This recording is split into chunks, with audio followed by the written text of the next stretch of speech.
जैसा कि अभी साहब ने बताया उसके अनुसार आप सभी लोगों ने ये साबित कर दिया कि ये बरसात की छोटी छोटी बूंदें तो क्या, अब दुश्मन की गोलियां भी आपको रोक नहीं सकती।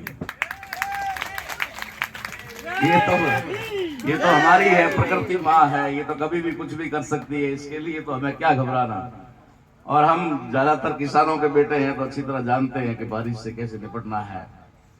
लेकिन फिर भी आज के इस ऐतिहासिक कार्यक्रम में मैं इंगड़ा परिवार को बहुत बहुत बधाई देना चाहता हूं। जो ऐतिहासिक काम बताए अभी अभी आपको, उन सारे ऐतिहासिक कामों के लिए इंगड़ा परिवार ही या इनको ही इसका श्रेय जाता है। चाहे वो इंटर कास्ट मैरिज है, चाहे वो इंटर क्लास मैरिज है, चाहे वो इंटर स्टेट मैरिज है, चाहे वो इंटर ऑर्गेनाइजेशन मैरिज है, लेकिन ये अगर है तो इसके लिए कोई जिम्मेदार है तो सिर्फ इंगड़ा परिवार है। मैं इनका बहुत बहुत आभार परिवार प्रकट करता हूं कि इन्होंने हम सबको मिलने का एक अवसर दिया, मौका दिया, और इस मौके पर उन्होंने एक वैचारिक कार्यक्रम का आयोजन करके ये भी साबित कर दिया कि हम लोग सिर्फ और सिर्फ बातें ही नहीं करते, मंच मिल जाए तो सिर्फ भाषण ही नहीं करते, हम लोग प्रैक्टिकल में भी करके दिखाते हैं। इसलिए उन्होंने दिन का उपयोग इस वैचारिक कार्यक्रम में किया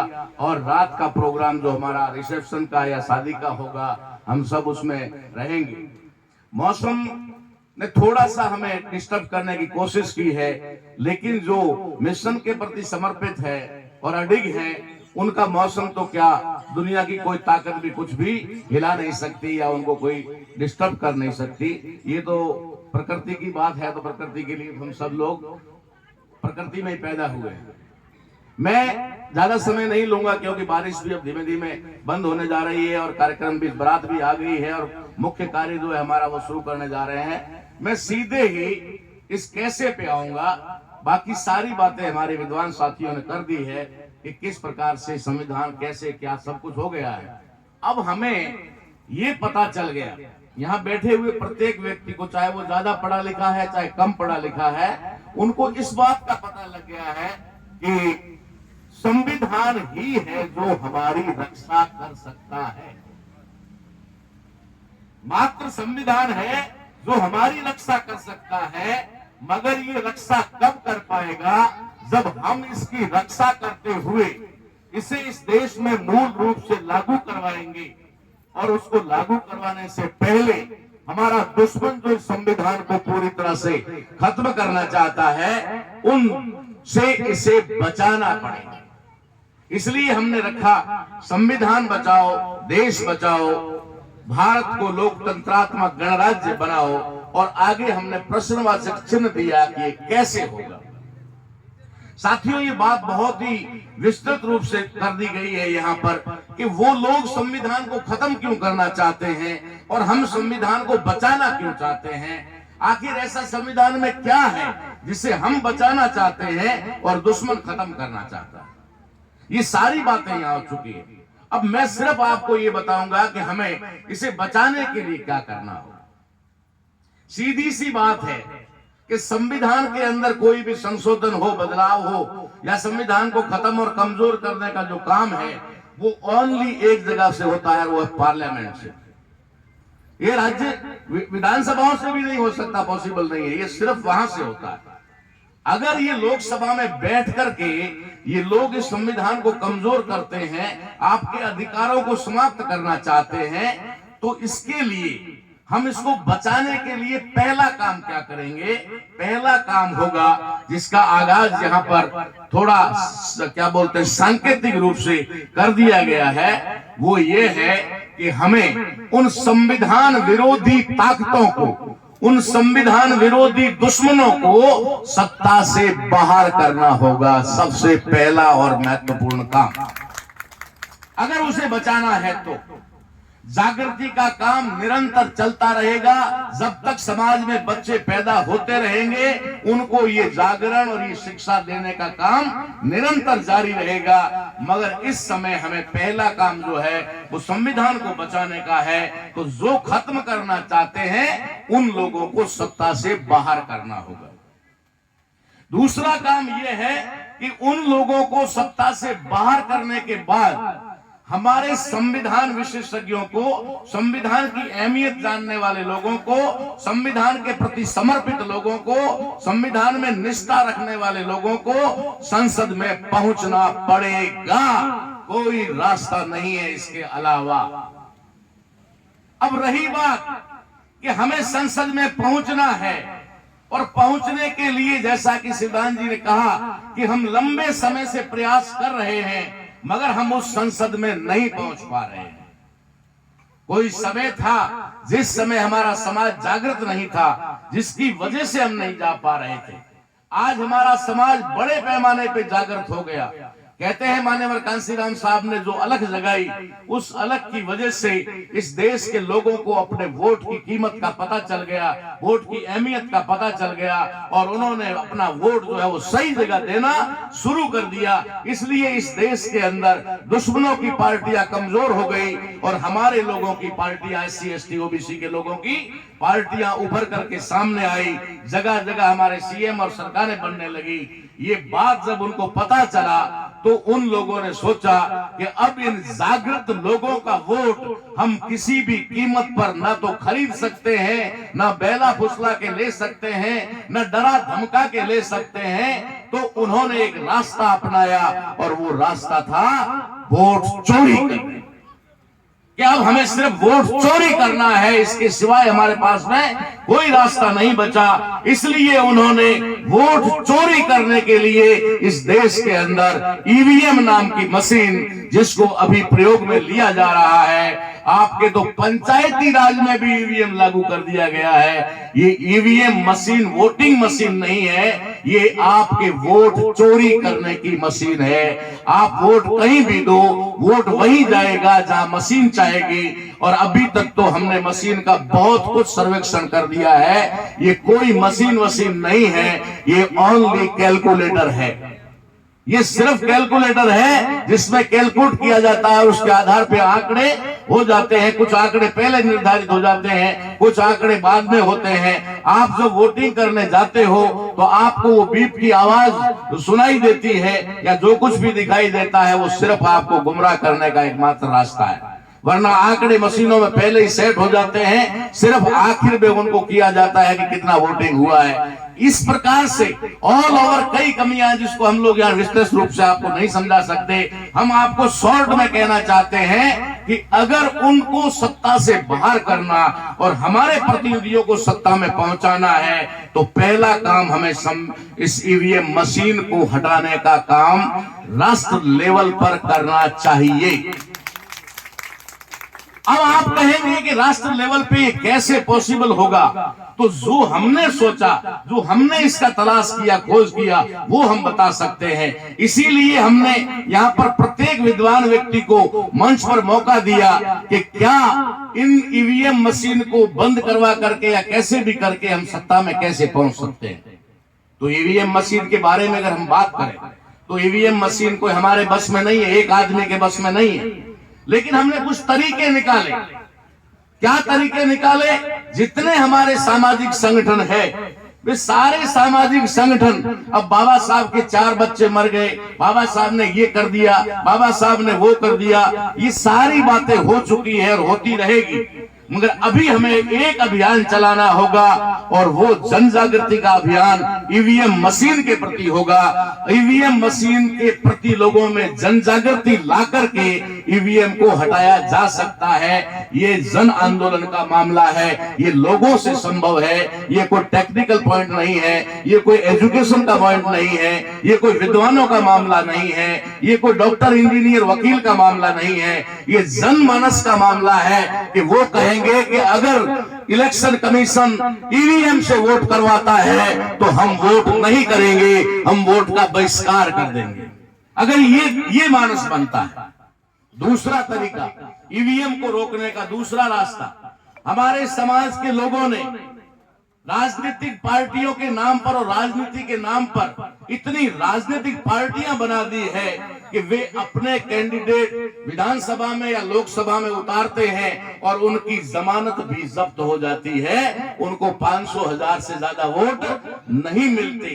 ये राजनीतिक पार्टियां जो बना करके 500, 400, 250 वोट ले रहे हैं, उन राजनीतिक पार्टियों की जो हजारों की संख्या में रजिस्टर्ड है, उनके मुखियाओं को मेरा इस मंच के माध्यम से और आज के इस ऐतिहासिक दिन पर से ये संदेश है कि अगर तुम इलेक्शन कमीशन के सामने सिर्फ अपनी राजनीतिक पार्टी की लेटर हेड पर ये लिख करके दे दो कि अगर ईवीएम से चुनाव होता है तो हम इस चुनाव का बहिष्कार करते हैं, अगर ये मामला 1, 2, 4 और ज्यादा 100, 200, 500 पार्टियों ने कर दिया तो ये मामला विदेशों तक जाएगा, दुनिया तक जाएगा, यूएनओ तक जाएगा और इसका समाधान हो सकता है। मगर हम देख रहे हैं कि हमारे समाज के वो लोग जिन्होंने राजनीतिक पार्टियां बनाई है, वे 5 साल तक तो ईवीएम मशीन के दोष निकालते रहते हैं, ईवीएम मशीन में कमियां निकालते रहते हैं और जैसे इलेक्शन आता है तो फट से अपनी पार्टी का लेकर के इलेक्शन लड़ने को तैयार हो जाते हैं, यानी इनडायरेक्ट वो ईवीएम मशीन को सहमति दे देते हैं। ये ईवीएम मशीन जब तक नहीं हटेगी आपके पार्लियामेंट में जाने का रास्ता कभी भी खुलने वाला नहीं है। ये हमें बड़े पैमाने पर करना पड़ेगा। ये राजनीतिक पार्टियों को अपना काम करना पड़ेगा, सामाजिक संगठनों को अपना काम करना पड़ेगा, बुद्धिजीवी वर्ग को अपना काम करना पड़ेगा। ये सारे लोग जब अपनी अपनी जगह पर काम करेंगे तो ईवीएम मशीन जो है बाहर हो जाएगी। पूरी दुनिया के विकसित लोगों ने ईवीएम मशीन को अविश्वसनीय मान करके उसे हटा दिया है, लेकिन भारत में ये बदमाश लोग सिर्फ आपका वोट चोरी करने के लिए इसका इस्तेमाल कर रहे हैं। अब रही बात आगे कि अगर मान लीजिए ईवीएम के विरोध में माहौल खड़ा हो गया और सारा कुछ हो जाता है या हमें सफलता मिलती है, तो फिर हमारे लोग पार्लियामेंट में कैसे जाएंगे? क्योंकि हम लोग तो जातियों में बंटे हुए हैं, हम जातियों में बंटे हुए हैं, या फिर पॉलिटिकल पार्टियां जो बनाई है उनको 50-100 से ज्यादा वोट नहीं मिल रहे हैं, फिर हम पार्लियामेंट में कैसे जाएंगे? तो साथियों, हम लोगों को एक रास्ता हमने बहुत ही छानबीन करने के बाद में निकाला है कि हमारे समाज में बहुत सारे लोग हैं जो सक्षम हैं, चुनाव लड़ सकते हैं, विद्वान हैं, पार्लियामेंट में जाने लायक हैं, मेंबर ऑफ पार्लियामेंट की योग्यता रखते हैं। ऐसे लोगों को हमें समाज की तरफ से निर्दलीय चुनाव लड़वा करके पार्लियामेंट में भेजना चाहिए। जहां निर्दलीय का मामला आता है वह बहुत सारे लोग इंतजार में बैठे हैं, क्योंकि जो बड़ी पार्टियां हैं, जिन बड़ी पार्टियों के पास वजूद है, उनके अंदर हमारे लोगों का विश्वास नहीं रहा, और जो छोटी छोटी पार्टियां बनी हैं उनके बारे में वो जानते हैं कि ये तो जीतने वाले नहीं हैं। ये जब बात आती है तो पॉलिटिकल पार्टियों के माध्यम से चलने वाले लोग विफल हो जाते हैं। हमने फॉर्मूला राजस्थान के अंदर अभी इस विधानसभा चुनाव में दिया है। विधानसभा चुनाव जो अभी कल पूरा हुआ है, इसमें हमने कहा है अब की बार निर्दलीय सरकार, और आज आपको इस ऐतिहासिक जगह पर खड़ा होकर कह रहा हूं 200 में से संभवतः 50 नहीं तो 30 से 40 सीटें तो लिखवा कर ले लो, निर्दलीय की आ रही है। निर्दलीय जीत कर आ रहे हैं 200 में से 50 के आसपास। तो ये बात आप समझ सकते हैं। हमारे समाज के विद्वानों को मैंने कई बार पूछा कि भाई आप योग्य हो, पैसा भी है, सब कुछ है, पार्लियामेंट में क्यों नहीं जाते? तो वो कहते हैं हमें टिकट नहीं मिला। टिकट मिला होता तो हम चुनाव लड़ते। मैंने कहा ये कोई ट्रेन का मामला नहीं है जो तुम्हें नीचे उतार देगा, ये कोई बस का मामला नहीं है कि टिकट नहीं है, विदाउट टिकट हो आप नीचे उतर जाओ, ये कोई फ्लाइट का मामला नहीं है जहां पर बोर्डिंग पास बनता हो, ये तुम्हारे जेब में टिकट है। अगर जनता में तुम्हारा विश्वास है, जनता अगर तुम्हारे साथ में है, तो तुम्हें किसी के वोट टिकट का मोहताज होने की जरूरत नहीं है, क्योंकि जीत वोटों से होती है, टिकटों से नहीं होती।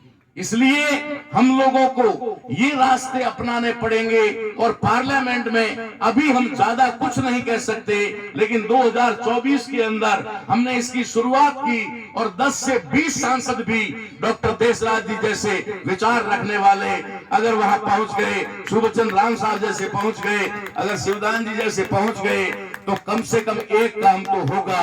अगर हम अगर हम लोग वहां और कुछ नहीं कर पाएंगे तो उनकी बदमाशी का विरोध तो करने लायक हो जाएंगे, उनकी बदमाशी को खुल करके लोगों के सामने लाने लायक तो हो जाएंगे। और हो सकता है कि 29 के अंदर ये भी मामला बन जाए कि दिल्ली की सरकार निर्दलियों के बिना बने ही नहीं। पॉसिबल है, कर सकते हो तो, अगर इरादा है तो मैं आपको रास्ता दे सकता हूं और कुछ नहीं कर सकता।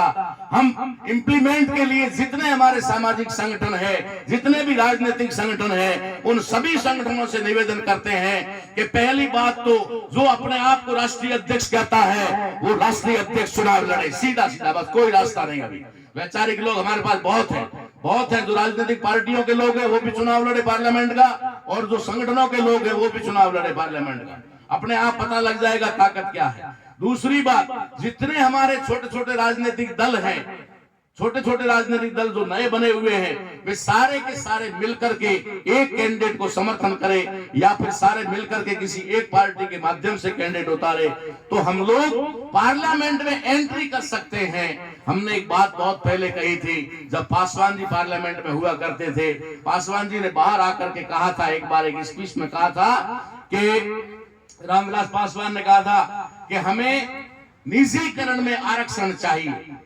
निजीकरण में आरक्षण चाहिए। ये भाषण जब मैंने सुना तब मैंने उनको मंच के माध्यम से रिप्लाई दिया था। मैंने कहा ये बात बोलने के लिए ही तो आपको पार्लियामेंट में भेजा है, आप ये बात पार्लियामेंट से बाहर आकर बोलते हो। बाहर तो हम भी बहुत बोलने वाले खड़े हैं भाई, हमारे से ही लोग तंग हैं, सुन सुन करके लोग हैरान हो जाते हैं। तुम भी, जो तुम्हें बोलने के लिए पार्लियामेंट में भेजा, तुम पार्लियामेंट में नहीं बोलते हो, पब्लिक में आके बोलते हो। तो साथियों, आज ऐसे विद्वानों को जो आज मंचों पर से बोल रहे हैं, उन्हें पार्लियामेंट में जाना चाहिए। अगर संविधान बचाना है तो बाहर काम करने वालों को बाहर काम करने दिया जाए, जो अंदर जाने लायक है उनको अंदर भेजा जाए।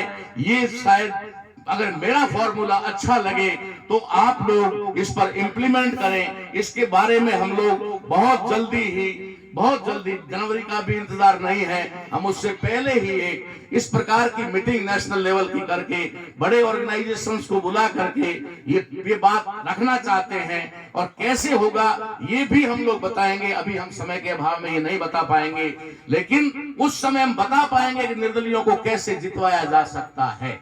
ये भी फॉर्मूला हमने बना के रखा है कि निर्दलीय लोग कैसे चुनेंगे जाएंगे और कैसे जीतेंगे, ये भी तरीका हमने बनाया हुआ है। तो आप सभी लोगों से अनुरोध है कि आपके सामने एक विकल्प खड़ा है, और वो विकल्प है निर्दलीय का। आपको किसी की पार्टी के मोहताज होने की जरूरत नहीं है। चुनाव लड़ने वाले को भी और वोट देने वाले को भी आप सोचे कहां दें, किसको दें, आप निर्दलीय को वोट दें। जो निर्दलीय आपके द्वारा यानी जनता के द्वारा खड़ा किया जाएगा उसी को वोट देंगे। ये अगर तरीके, 2-4 तरीके मैंने आपको बताए, अगर ये हम करते हैं, ईवीएम को हटाते हैं और हमारे लोगों को पार्लियामेंट में भेजते हैं, तो संविधान की रक्षा संभव है।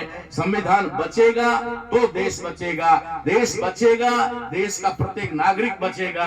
प्रत्येक नागरिक अगर बचेगा तो भारत लोकतंत्रात्मक गणराज्य जो बाबा साहब अम्बेडकर ने भारत के संविधान में दिया है कि रिपब्लिक ऑफ इंडिया, यानी कि जो भारत का संविधान लागू हुआ उसको भी उन्होंने गणतंत्र दिवस, रिपब्लिक डे कहा। तो ये गणराज्य, लोकतंत्रात्मक गणराज्य देश में बनाने के लिए, इसको बनाने के लिए हमको ये तरीका अपनाना पड़ेगा। इसी संदेश के साथ में आप सभी लोगों का बहुत बहुत धन्यवाद कि आपने ऐसे मौसम में भी, विपरीत परिस्थितियों में भी, यहाँ पर पैरों पे खड़े होकर के भी, बारिश का और मौसम का जो था उसको झेलते हुए भी आप लोगों ने इतना बड़ा त्याग किया कि आज इस प्रोग्राम को सफल बनाया। ये प्रोग्राम भीड़ से सफल नहीं होते हैं, ये प्रोग्राम बौद्धिक लोगों से सफल होते हैं। आज इस कार्यक्रम में इतना दूर दूर से चलकर जो लोग आए हैं वो सारे बौद्धिक लोग हैं, वो सामाजिक ईमानदार लोग हैं। आपके माध्यम से ये बात पूरी दुनिया में जाएगी, पूरे भारत में जाएगी। इसलिए आप लोगों का बहुत बहुत धन्यवाद करता हूं और हिंगड़ा परिवार का फिर से आभार व्यक्त करता हूं, जिन्होंने हमें हमारे बिछड़े हुए भाइयों से, बिछड़े हुए साथियों से भी मिलने का एक अवसर प्रदान किया। हम लोग उनके आभारी रहेंगे। और अगर किसी प्रकार से कहीं, जैसा कि शुरू में कहा गया था कि कोई अगर इसका त्याग करने को तैयार है अगर कोई अपने पद, अपने संगठन या अपनी प्रतिभा या जो कुछ भी है, अगर कोई ये कहता है कि इसकी शुरुआत कौन करे, तो मैं अपने संगठन की तरफ से भरोसा दिलाता हूं कि मैं अपने संगठन को विड्रॉ करूंगा समाज के हित में। अगर समाज हित में कुछ होता है तो हमें हमारा वजूद नहीं चाहिए, हमें हमारे समाज का वजूद चाहिए। हमें हमारा साम्राज्य स्थापित नहीं करना है, हमें हमारे समाज का साम्राज्य स्थापित करना है। और समाज के साम्राज्य को स्थापित करने के लिए जो कुर्बानी देनी होगी हम देने के लिए तैयार हैं। आप सभी लोगों का बहुत बहुत आभार। अभी हम लोग बारात आ गई है, बारात का